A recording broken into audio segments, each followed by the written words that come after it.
Okay, we're just right on time. So next, we have, oh, wait.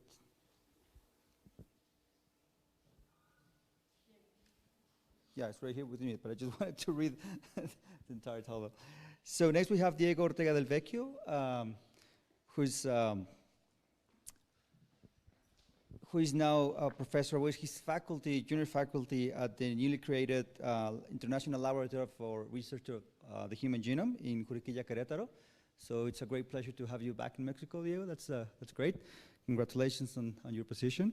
So, and he has a lot of experience in theoretical genetics involving human populations and also non-human populations, both ancient and modern genomes.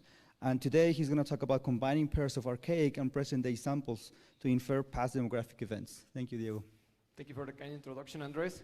So the question that I'm interested in trying to solve for this project was, let's say that I wanted to understand past historical history when I have data from one fossil and from one present-day individual.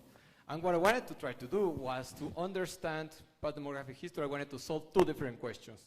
The first one is, what are the effects of space and time on measures of genetic differentiation?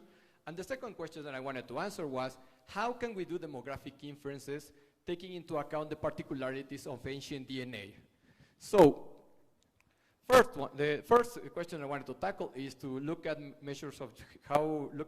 measures of genetic differentiation change between space and time. So to do this, I'm going to use FST, and FST is a measure of genetic differentiation that we commonly use. And the idea of FST is to look at the number of differences that you get when you sample pairs of chromosomes. So for example, you can think that population A is a present-day, it comes from a present-day population, and you look at the number of differences that you get when you sample pairs of chromosomes, and that's dependent on the coalescent time between pairs of chromosomes. And let's say that population B is an ancient sample, and you sample two chromosomes, and you look at the number of differences that you get between two chromosomes sampled from the ancient sample. And then you can sample one chromosome from population A and one chromosome from population B, and look at the number of differences that you get when you sample those chromosomes, and that's also dependent on the coalescent time. So a classical measure of genetic differentiation, there are many ways to measure it, but one is Hudson's FST, and that is 1 minus the mean number of differences that you get inside one single population over the number of differences that you get when you sample two chromosomes that come from different populations. And there's also a measure of genetic differentiation related to FST, which is called linear FST or NAB, which is also related to FST. And that's actually the measure that I'm going to talk about today, because it has nicer properties compared to FST. And the idea is that FST and NAB tend to 0 when there's no differentiation between population, and FST tends to 1 when there's high differentiation between populations, and NAB tends to infinite when there's high differentiation between populations. So let's look at what happens when you sample two chromosomes from the present and two chromosomes from the past.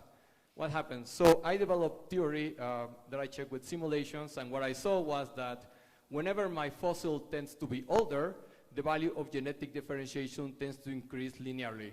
And I saw that this happens also. I checked this with simulations and with analytical theory that I'm not going to delve in. And also I was able to look at how values of FST change in more complicated models. I was particularly interested in population replacement because population replacement is a phenomenon that happens a lot in human populations. And this is a model that I'm going to use to look at population replacement. So this is the idea. The idea is that we have okay, let's say that I sample one present-day individual, and then I'm going to sample one ancient individual from either the purple line or the blue line shown over there, from any of those different times. And then at time number 3, you see that there's a parameter called F. The parameter called F tells you the proportion of ancestry that goes from the blue line, the blue circle, to the purple circle. So if F is equal to 0, it means that the population has been replaced by the red population seen over there at the right side. And that happens at TR, which is the time of the population replacement. And they coalesce, those two populations coalesce at time TC. So first, what I wanted to look at is what happens when there's a replacement. So when there's a population replacement, what you see is that at the time of the replacement, which is TR, if you compare a present day sample with the blue sample over there, what happens is that there's a big increase in the FST values, or linear FST values.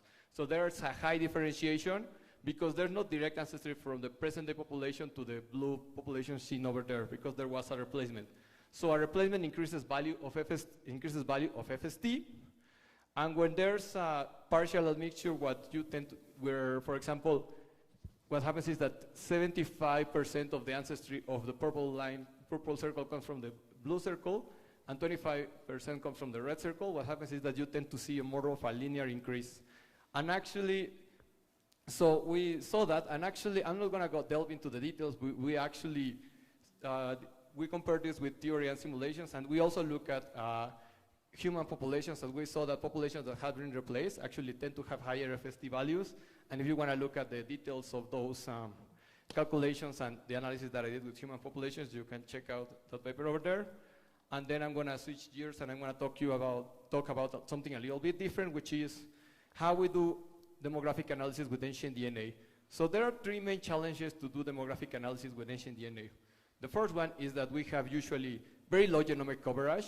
Around 65% of all the human samples we have less than 1x coverage. Then we usually have contamination, so some of the reads that we actually get from our sequencing machine comes from the present day individual and not the sample that we are analyzing. And also we have a difference of ages between the fossils and the present day data. So what I wanted to do was to take all those particularities into account to do demographic analysis. And we are right now developing a method to do inference of past demographic events using read data, where the idea goes like this. So let's say that for an ancient individual, because it's very hard to call genotypes, I'm just gonna use the read data. So we have a set of read data, and where some of the reads have the ancestral allele, and some of the reads have the derived allele, and that's from the ancient individual. And then from the present day individual, we only have counts of the number of derived alleles. And what I wanna find out, what I'm gonna calculate is the likelihood. So what's the likelihood of having those set of reads and the number of derived alleles from a present day individual, conditioning on a set of parameters. Some of the parameters are related to contamination. C and WJ C is the contamination rate, and WJ is the derived allele frequency from a contaminating panel. So those are parameters related to contamination. And then there's a variable parameter, which depends on the demographic scenario. And the idea behind this framework is that for a particular site, I want to find out what's the demographic scenario that will maximize that probability. And then what I do is I'm going to take all of the sites that I have in my genome by multiplying that probability over there, and I want to find out what's the demographic scenario that is going to maximize this likelihood. And this is what I'm trying to do, using just one ancient individual, one present day sample.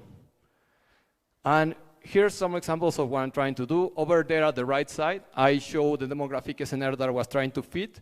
It's an isolation migration scenario where we have population sizes for two different populations and an ancestral population size for an ancestral population, and there's a divergence time. So there's a divergence time when an ancestral population is divided into two, and there are also two parameters that are related to migration. And over there, in the plots that I'm showing there, the red line is the actual value, and the black line is the median estimated value. And what I'm showing over there in the red lines are estimates that I get when running this method, this likelihood method. And what I see is that I can get reasonable estimates of the effective population size and the divergence time t for when I have coverage of 1x and 0.1x, which is somewhat lower coverage. And when I go to 0.01 coverage, it doesn't work so well, but it's reasonable, so I can get reasonable estimates of effective population sizes and divergence times with 0.1x coverage. And when I look at the migration rates, even if I cannot estimate it very accurately, I can at least say that when there's very low migration, the method that I'm using tells you that there's actually very low migration rates. There are low migration rates. So that's what I wanted to show to you today in this lightning talk, and I want to thank my new lab, my colleague Maria Avila, for very good discussions on this topic, and I want to thank also the Slatkin lab where I did most of this work shown here, and my advisor Monty Slatkin. And with that, I would like to thank you and welcome your questions. Thank you. Great. Thank you, Diego. We have time for a couple of questions.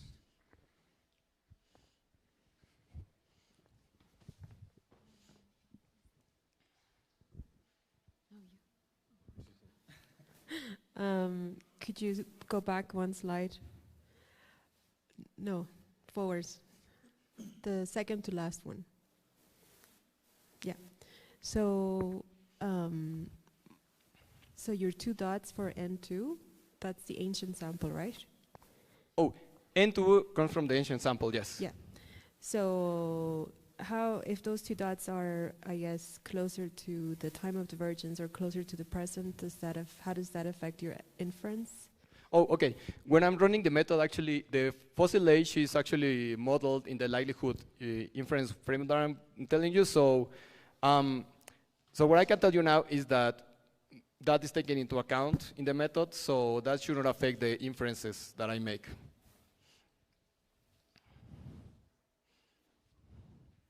want to reply back? No? Is that clear? Okay. Oh, sorry, coming. Can you go back? I think it's the last slide. This one? Yeah, so for the probability, is the read quality part of your probability distribution? Oh, yes. I didn't mention that here, but I'm taking into account sequencing errors when I do the inference framework, yes. And then are you planning to potentially expand this out to multiple individuals and expanding out the likelihood framework? Yes. All right. Thank you. Okay, so I have a very similar question, Diego. Again, in this diagram. So if I understand, you're not using genotypes, right? But still taking into account the quality per base.